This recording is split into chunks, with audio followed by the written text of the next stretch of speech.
The monetization is, oh my god, it's crazy. It's super expensive skins in the game, and like an outfit is $20.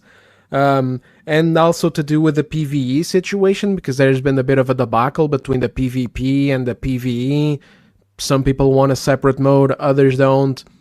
So I saw that thing from Shroud. I put it in the video as a joke, mostly because it's so ridiculous. But now it's grown. Shroud has doubled down. There's some people coming out and saying Arc Raiders is way better. It's a much more engaging game. It's the best game that they've ever played. Shroud has gone into basically talking about how doubling down on how the Game Awards always give awards to single player games.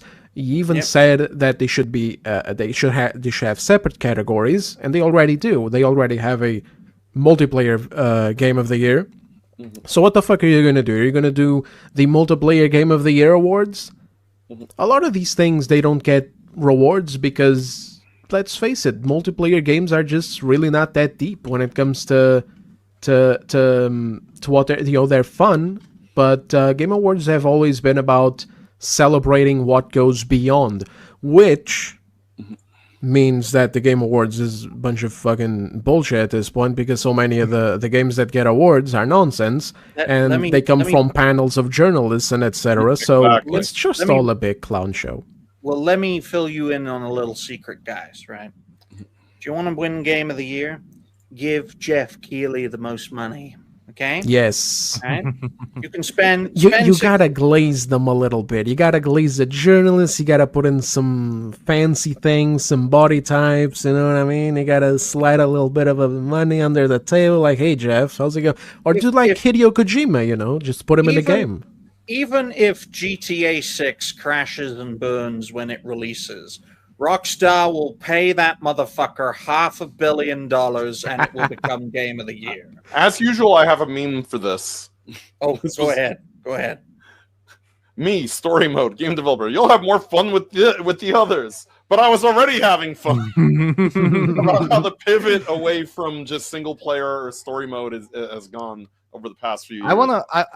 I want to mention something on the multiplayer games, because I think Shroud said that they're a minority, right? In his clip, they're a minority. That's yeah. Yeah.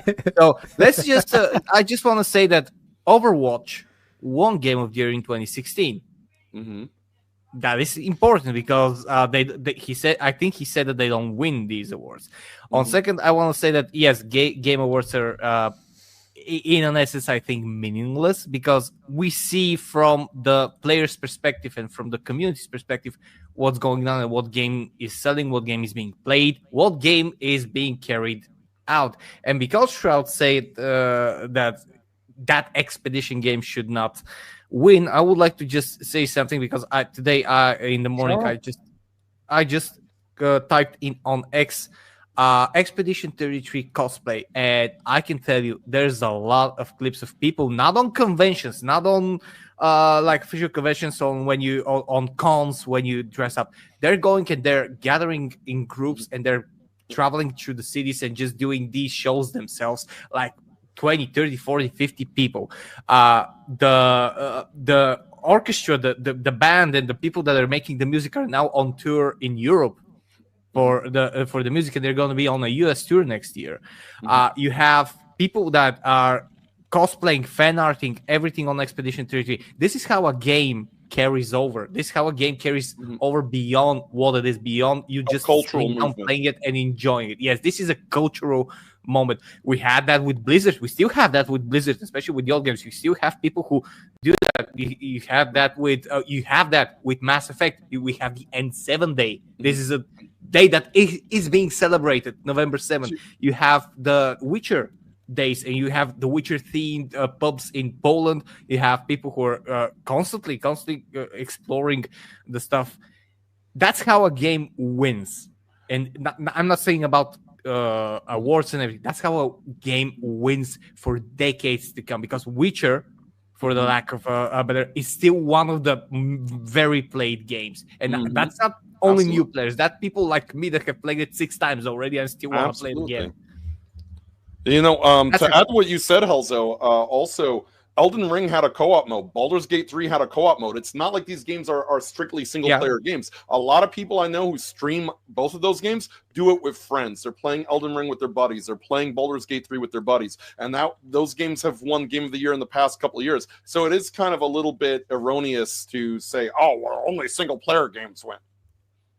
I'll tell you this, folks, you need to play co-op on Elden Ring to complete that bloody game.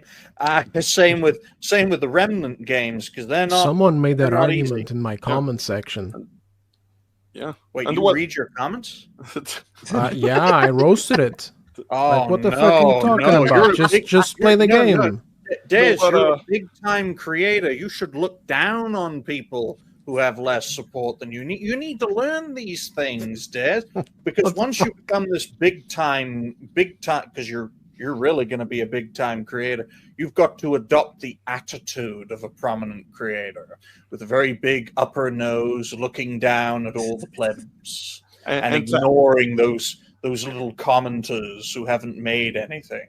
To add to what Helzo said, here we are, Witcher 3, 16K in game on SteamDB right now as we're playing. This is 10 years after the game released, and it still has expansions, it still has patches, it still has more content, and people still...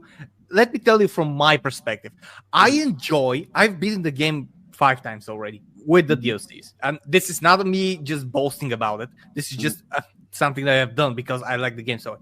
I enjoy just going to Skellige and just walking, not fast traveling, just walking, listening to the music. This is the immersiveness I've talked a lot about on my videos and in the shows, or immersiveness and escapism. This is one of the peak games, in my opinion, that provides you that escapism that lets you forget about it.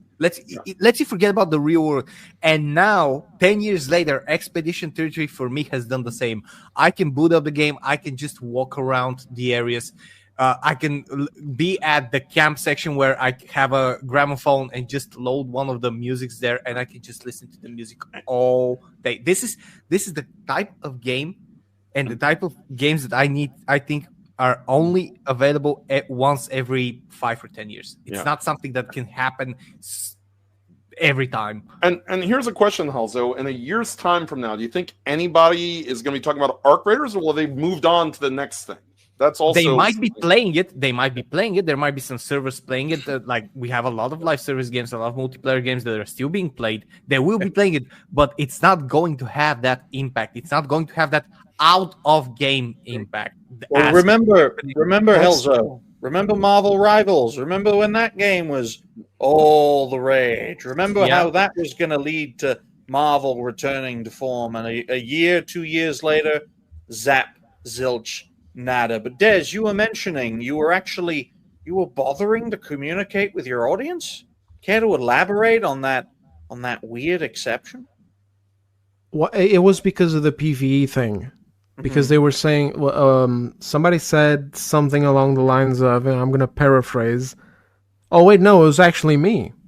They were arguing about the game being the way that the game is, and if you don't enjoy it the way that it is right now, and you want a PvE mode, then that is because you are somebody who has a skill issue and you can't play the game. So I just said, do you need to do PvE in order to beat Elden Ring and become the Elden Lord? You don't.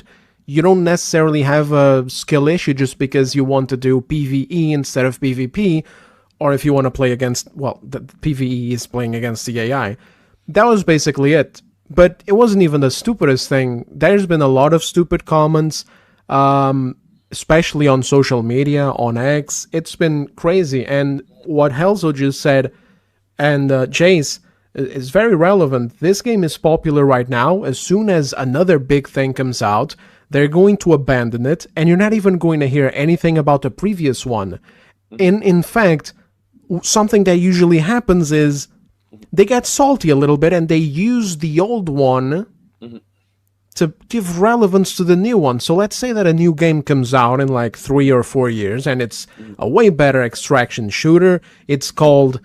I don't know, Bingo Bango Bongo. Oh, Marathon. That would be good. You know there's going to be people like, Arc Raiders sucks, bro. Marathon is way better. Arc Raiders doesn't even reach the ankles of Marathon. And that is why that in my video, I put in that meme when Shroud was talking, I put in that meme from that Indian guy or whatever talking at the UN or whatever the fuck he was talking about, where he went, democracy is of the people, by the people, for the people. But the people are retarded. Yes, and that's why most They're creators. going to vote for this shit. Well, that's why most creators, folks, run their channels as dictatorships. It's so ironic. But I'd like to make one more point before we get Mustafa's perspective, who's actually a game dev. I can't wait to see the stats when Witcher 4 releases, and ultimately see more people playing Witcher 3 than Witcher 4. Mustafa, what do you make of this whole situation? Okay, so first I want to agree with the point about this game, or Arc Raiders is not going to be something that people will remember in the long term. In general, like multiplayer is never like. Let me. This is one of my favorite games. Tribes 2. Tribes 2. Can't play it.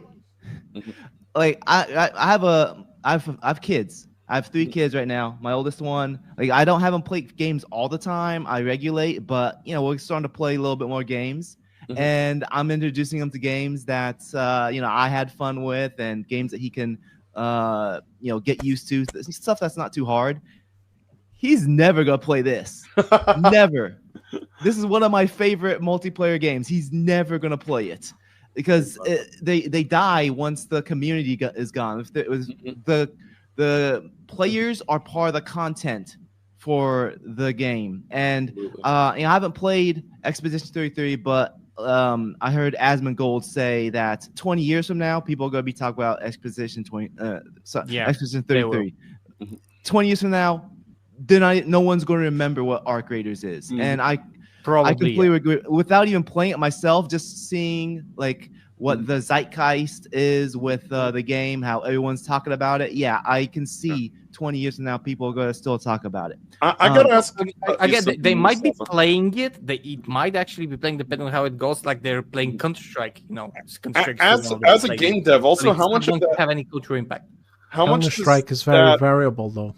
That attitude that also the player has. I mean, of which I've seen with PvP, especially with like games like World of Warcraft, I think of PvP, for example, where like the developers start listening to players get like salty because they keep losing to certain, mechanics or abilities. And then all of a sudden, we're going to nerf this in the next patch. And then there's a whole sect of other players that's now mad because you nerfed it. And then it becomes like constant appeasement. And this always seems to happen in the life cycle of PvP style games. Do you think that that's also sort of a pitfall that all these guys run into, that you can't please everybody who's playing your game? Yeah. Just get pissed and splinter off? Like